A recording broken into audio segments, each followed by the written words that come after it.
agree. That was compelling and beautiful and sad, and all of these emotions. We've actually, with my preface and this death, we actually experienced 11 deaths this evening.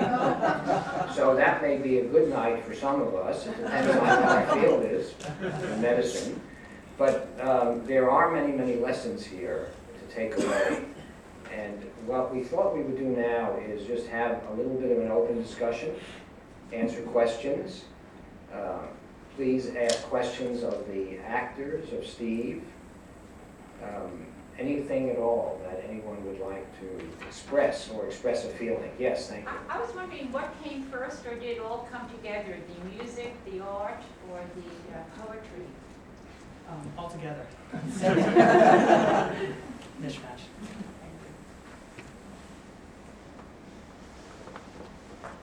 How about a word from the director? Did you find this a particular challenge, CM? What we discovered was that it plays better than it reads. When we first read it, we started into it. But we started into it and began to pull it apart and discover these are all things that everyone faces, especially medical people who have to deal with death on a daily basis. A mom has to deal with it sometimes. She never wants to deal with her children going before her. They are supposed to bury her. And a sister, what do you do when you lose a brother at an early age? You're not expecting that. And sometimes a doctor doesn't mean anything at all. But you get the night nurse who every night someone dies and there's no one, she has to deal with their pain, who deals with her pain.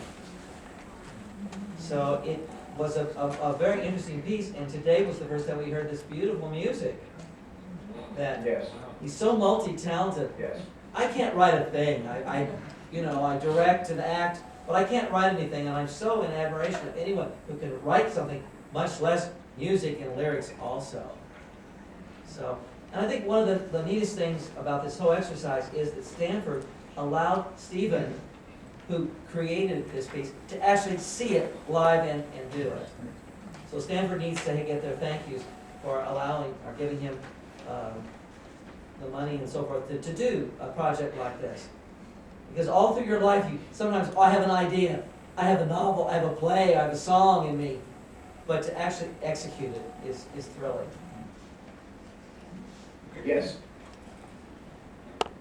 This sounds like a trite question, but this was such a compelling piece. Yes. So what was your inspiration? That's the classic question, but I mean, it's like so many layers and levels. What inspired you? So, it's a really long. The short version is that I was actually on rounds with Dr. Wolf on the wards one day in the cardiac intensive care unit. And we were coming by, and there was a patient that was near death. And at some units at Stanford, when a patient is near death, the harpist comes. And the harpist sits right outside the door and plays the harp and sings until the patient passes. And I was there at the time, and it just moved me. It really moved me. And I wanted to do something. I wanted to do something like this, something where we can get a lot of our friends together and perform something very long, and something that was meaningful, something that touched something in people's hearts, rather than we never talk about death and dying in medical school. We get one lecture, didactic, on how to feel when a patient dies. And to me, that incident by the patient's room with the heart taught me more about death and dying than all the lectures in the world.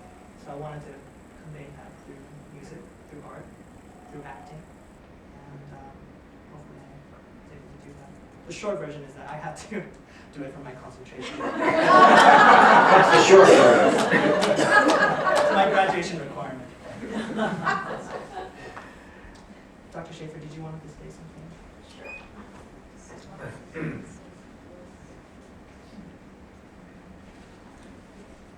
So I'm Audrey Schaefer, and I direct the Arts, Humanities, and Medicine program, which is based at the Stanford Center for Biomedical Ethics. And yes, Stephen did have to do a project to graduate. He is one of our students in the Ethics and Humanities Scholarly Concentration. People ask me all the time, what is arts, humanities, and medicine, or what is medical humanities? And all I can say is this is medical humanities. Not only the production, but all that went into it, Stephen's hard work, his research, his critical thinking, his assembly of talent is medical humanities. It's the production, and then it's what you take home with you from that experience. And I just feel very fortunate to be at a place that attracts such talented students as Stephen Lin. I'm also fortunate that other people have the vision to fund such things, and the Vera M. Wall Center at Stanford gave us a grant and allows us to do this type of production and fully funded Stephen's project. So I want to just thank Stephen again for sending shivers up and down my spine and reminding me how important talent is, and youth and energy and excellence and emotion.